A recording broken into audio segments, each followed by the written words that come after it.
Je voudrais partager mon témoignage aujourd'hui, non pas sur mon salut, non pas sur comment je suis devenu chrétien, mais sur comment d'un chrétien arménien qui croyait que j'avais choisi Dieu, je suis devenu un chrétien calviniste qui comprend finalement que c'est Dieu qui m'a choisi. Je voudrais partager ce témoignage pour rendre hommage au travail que Dieu a fait dans ma vie et aussi dans mon couple. Et aussi, peut-être, à aider d'autres chrétiens qui sont comme moi j'étais à trouver la vérité biblique. Je me suis converti en tant que jeune adulte dans une église qui était charismatique, une église charismatique sans vraiment de dénomination, et donc charismatique et donc forcément arménienne. Et je veux insister sur le fait que j'étais chrétien, j'étais né de nouveau, je croyais l'évangile et j'étais chrétien. Et donc, je sais que en tant qu'arménien, on peut être chrétien, évangélique, être vraiment né de nouveau. C'était mon cas, et c'est donc grâce à cette église et grâce au leader du groupe de jeunes, et donc je ne renie pas mes racines chrétiennes, je ne renie pas mes racines spirituelles et je ne méprise pas cette église et ses dirigeants. Mais malgré ça, je dois dire que malgré le fait que ces gens-là m'ont amené au salut, beaucoup de choses que je croyais étaient fausses.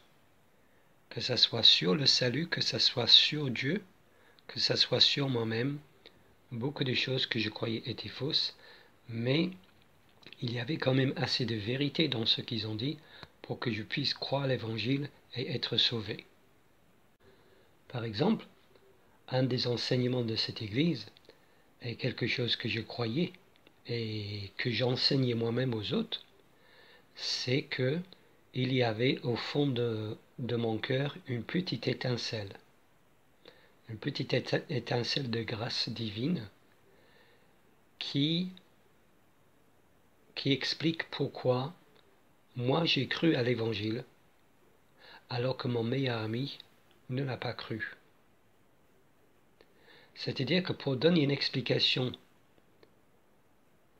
quant à pourquoi moi j'ai cru et lui n'a pas cru, mon explication et l'explication de cette église arménienne charismatique était de dire, eh bien dans ton cœur, il y avait une petite étincelle. Ce qui est intéressant à remarquer, c'est que au fond de mon cœur, c'était une étincelle. Une étincelle, par définition, est petite, presque imperceptible. Ce n'est pas une flamme, ce n'est pas un feu qu'il y avait au fond de mon cœur, c'était une petite étincelle. Et donc ces gens sont conscients qu'ils ne veulent pas attribuer trop de choses à l'homme, parce qu'ils se rendent compte qu'il y a un problème après de glorification de soi et de possibilité de se vanter dans son propre salut. Mais quand même, la réponse à la question « Pourquoi toi tu t'es converti et non pas ton meilleur ami ?» L'explication, la réponse se trouve chez l'homme et non pas chez Dieu. Et donc, j'ai cru ça. J'ai été élevé dans cette église et j'ai cru ce qu'ils m'ont enseigné. Mais j'avais une vraie soif de Dieu et je voulais découvrir, j'avais une soif de Dieu et je voulais connaître Dieu mieux par la lecture de sa parole et par la prière. Et donc, j'ai compris en lisant Éphésiens que, Éphésiens 2.8, que nous sommes sauvés par la grâce. Éphésiens 2.8 dit « Car c'est par la grâce que vous êtes sauvés, par le moyen de la foi, et cela ne vient pas de vous, c'est le don de Dieu. Ce n'est point par les œuvres, afin que personne ne se glorifie. » Donc j'étais conscient quand même qu'un chrétien ne doit pas se glorifier pour son salut. Et en même temps, je croyais qu'au fond, la différence entre un chrétien et non chrétien, la différence entre moi, chrétien, et mon ami non chrétien, la différence était chez moi. Et donc quelque part, même si je savais que je ne devais pas me glorifier, quelque part j'expliquais que la raison c'était moi. Et aussi je savais que ce verset disait que la foi est un don de Dieu. La foi est un don de Dieu. Et donc, je pense que, en tant que jeune chrétien, je croyais les deux. Je n'arrivais pas trop à voir qu'il y avait une contradiction. Et en fait, c'est en lisant la Bible, tout seul, parce que je lisais la Bible beaucoup, je voulais apprendre. Et que j'ai lu un passage, et là il y a eu un déclic. Et le passage que j'ai lu, je lisais Actes, et je suis arrivé donc au chapitre 11, quand Pierre rend compte de son ministère devant les chrétiens juifs à Jérusalem. Et les juifs à Jérusalem ne sont pas très contents du fait que Pierre a annoncé l'évangile aux non-juifs. Et donc Pierre est obligé un peu de se justifier. Et une fois que Pierre s'est justifié, les chrétiens à Jérusalem disent ceci, Actes 11, 18. Après avoir entendu cela, c'est-à-dire après avoir entendu l'explication de Pierre, ils se calmèrent et ils glorifièrent Dieu en disant, Dieu a donc accordé la repentance aussi aux païens afin qu'ils aient la vie. Dieu a donc accordé la repentance aussi aux païens afin qu'ils aient la vie. Et quand j'ai lu ce verset-là, ça m'a frappé. Et je me suis dit, mais je sais déjà que la foi est un don de Dieu. C'est par la grâce que nous sommes sauvés par la moyen de la foi, et cela ne vient pas de nous, c'est le don de Dieu. Donc je savais déjà que ma foi était un don de Dieu, un cadeau de Dieu. Et là, ce verset-là me dit que la repentance est aussi accordée par Dieu. La repentance aussi est un don de Dieu. Et là, je me rappelle, je me suis posé la question, mais si ma foi vient de Dieu, et si ma repentance vient aussi de Dieu, qu'est-ce qui me reste à moi? C'est quoi en fait cette petite étincelle qu'il y a au fond de mon cœur? Si c'est ni la foi, ni la repentance, eh bien il n'y a rien. Il n'y a rien au fond de mon cœur finalement. Parce que la foi et la repentance viennent toutes les deux de Dieu. Et donc, il ne me reste rien, et donc tout vient de Dieu. Et donc si je suis sauvé, et mon ami n'est pas, ce n'est pas grâce à moi, l'explication ne se trouve pas en moi, l'explication se trouve dans la volonté de Dieu qui a voulu bien donner la foi et la repentance à moi alors qu'il n'a pas donné à mon ami. Et là, le fait de lire ce verset et le fait de suivre ce raisonnement, bien sûr ça a pris des semaines, j'ai commencé à comprendre que finalement ce qu'on m'enseignait dans cette église arménienne n'était pas la vérité, que ce n'est pas moi qui ai choisi Dieu, que ce n'est pas moi qui ai accepté Jésus, mais que c'est Dieu qui m'a choisi. Bien sûr, j'avais l'impression de découvrir quelque chose de fondamental, de révolutionnaire dans ma vie spirituelle, et ça l'est. Et donc j'avais soif et je continue à lire la Bible et à essayer de réfléchir sur ces idées. Honnêtement, je ne pense pas, parce que j'étais quand même dans une église arménienne, je ne pense pas que j'avais une idée de ce que c'était le calvinisme à l'époque. je ne me rappelle pas avoir été conscient qu'il y avait ces deux grands lignes de pensée, ces deux grandes idées dans le christianisme, l'arminianisme de l'un côté et le calvinisme de l'autre. Je n'avais pas conscience de ça. Mais j'avais conscience quand même que ce qu'on me disait ne correspondait pas à ce que enseignait la Bible. Et que je voulais être fidèle à la Bible. Et donc pendant un certain temps, alors que j'aurais pu lire des livres calvinistes, j'ai un peu navigué à vue. C'est-à-dire que je croyais les deux, en fait. Je croyais que les deux étaient vrais. Je croyais que j'avais choisi Jésus, mais aussi que Jésus m'avait choisi. À l'époque, je ne me rendais pas compte que les deux sont antinomiques, c'est-à-dire les deux sont contradictoires. Soit c'est Jésus qui en premier me choisit, ou soit c'est moi qui en premier choisis Jésus, mais les deux ne peuvent pas être vrais. Mais en tant que jeune chrétien, découvrant cette vérité qui a un peu chamboulé ma vie chrétienne, je croyais les deux sans trop essayer de les harmoniser, sans trop essayer de trouver une cohérence logique dans les enseignements. Et c'est à ce moment-là que je me suis marié. Et je me suis marié avec une chrétienne, arménienne bien sûr, charismatique. C'est-à-dire que j'évoluais dans ce milieu-là, et donc j'ai trouvé ma femme, ou Dieu m'a donné la femme qui évoluait aussi dans ce milieu-là. Et donc, ma femme était charismatique comme moi je l'étais, et elle était profondément arménienne comme moi j'avais été. Mais je ne l'étais plus.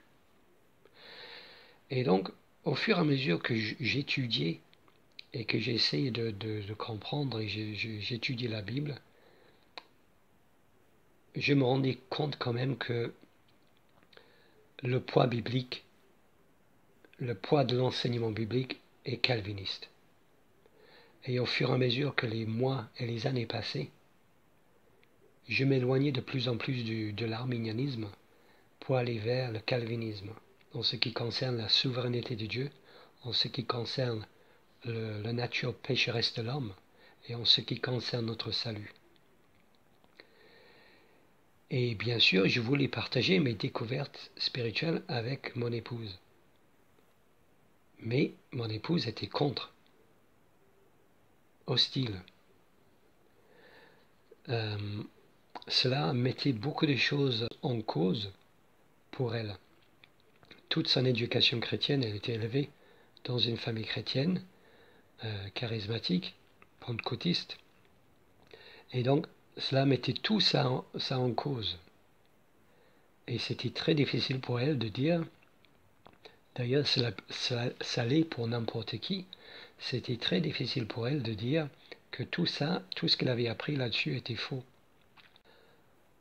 Et donc, ça a amené des discussions assez animées, et ça a amené des tensions dans notre mariage. Parce que moi, je savais la vérité, et je voulais bien sûr qu'elle découvre cette vérité, qui apporte beaucoup de joie et de tranquillité d'esprit. Et elle, et je la comprends, elle me disait, mais tu n'étais pas comme ça quand on s'est marié. C'est toi qui as changé. Moi, je suis resté comme je suis. C'est toi qui changes. C'est toi qui amènes ces tensions dans notre mariage. Et c'est vrai que c'était une période difficile.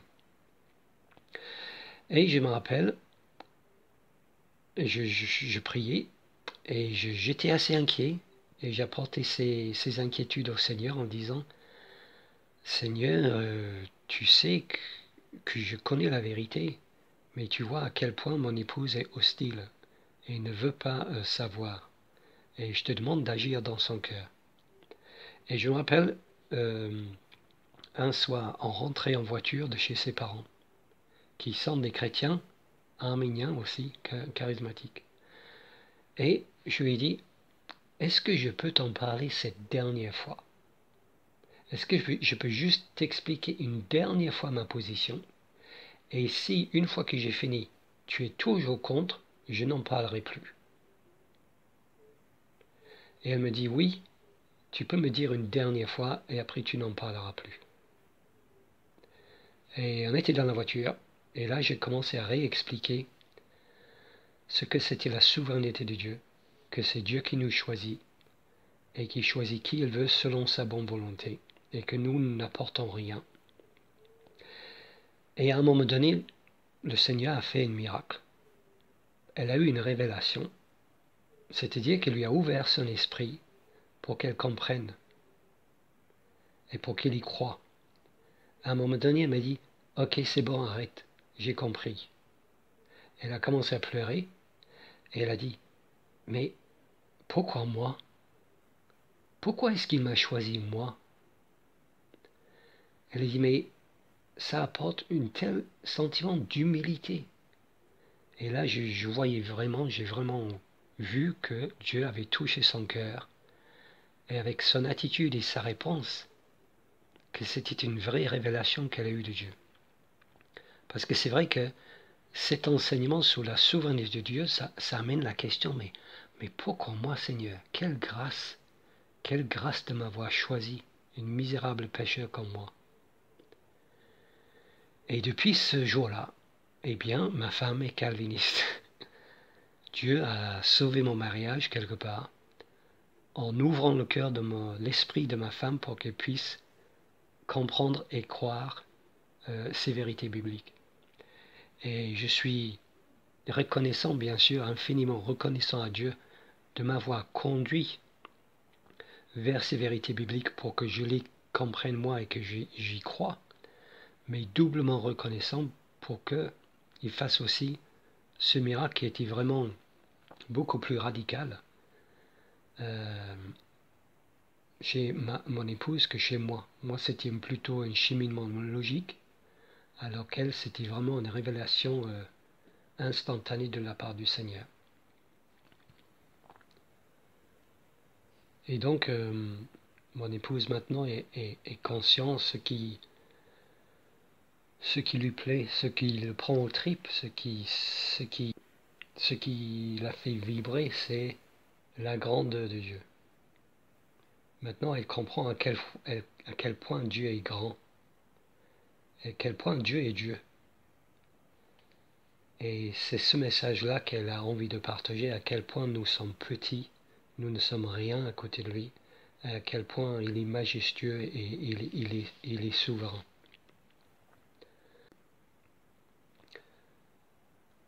Alors, qu'est-ce que ça donne d'être calviniste par rapport au fait d'être arménien?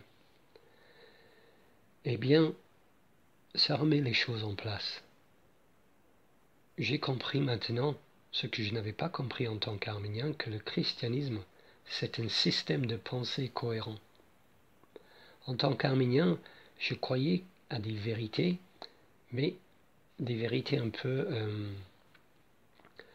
détachées les unes des autres. En tant que calviniste, maintenant, je comprends que Dieu est un Dieu cohérent, et le système de pensée qui est le christianisme, la philosophie de vie, si on veut, qui est le christianisme, c'est un système de pensée cohérent et logique. Et aussi, ces doctrines des grâces amènent une vraie paix, une vraie tranquillité de cœur, de savoir que Dieu gère tout, que Dieu maîtrise tout. Avant, dans l'église arménienne où j'étais, on accentuait beaucoup sur le combat spirituel et sur le fait de prier contre les forces du mal. Et il y avait quand même une pression et un stress de penser que peut-être, à cause de mes prières inefficaces, que j'avais laissé une place à Satan dans un certain domaine. Maintenant, je me rends compte que tout ça, c'est faux, que Dieu gère tout. Bien sûr, nous devons prier, nous devons lire la Bible, nous devons poursuivre avec détermination la sanctification. Mais l'état d'esprit n'est pas le même. il y a au fond du cœur du calviniste une vraie tranquillité, une vraie paix de savoir que son Dieu est roi de l'univers et que Satan, c'est sa marionnette. Satan, c'est son pion. Et la dernière chose, c'est sur Dieu. Maintenant, je me rends compte à quel point Dieu est grand. Avant, j'y réfléchissais l'autre jour. Si on m'avait posé la question, qui dirige ce monde aujourd'hui, Dieu ou le diable, j'aurais vraiment hésité dans ma réponse. Je n'aurais pas vraiment su quoi répondre. Maintenant, je sais, sans aucune hésitation, que c'est Dieu qui gère ce monde, que ce monde c'est son monde, que ce monde c'est le monde qui lui plaît, que les choses vont exactement comme il a voulu, que ce monde n'est pas son plan B, parce que Dieu fait tout à la perfection. Et donc le calvinisme amène une vraie tranquillité d'esprit. Et donc pour finir, si vous êtes arménien charismatique comme moi, je ne vous jette pas la pierre, bien sûr, mais je dis que l'arménianisme ne correspond pas aux vérités bibliques. Le Dieu de la Bible, c'est le Dieu calviniste. Le Dieu de la Bible, c'est le Dieu qui fait ce qu'il veut quand il veut. Et donc je termine avec un encouragement en disant que vous aussi, en lisant la Bible, en cherchant la vérité, vous pouvez comprendre comme moi que Dieu est au-dessus de tout, que je ne suis pour rien dans mon salut, il n'y a aucune place pour moi pour me vanter par rapport aux autres, et que ainsi toute la gloire revient à Jésus, toute la gloire revient à Dieu.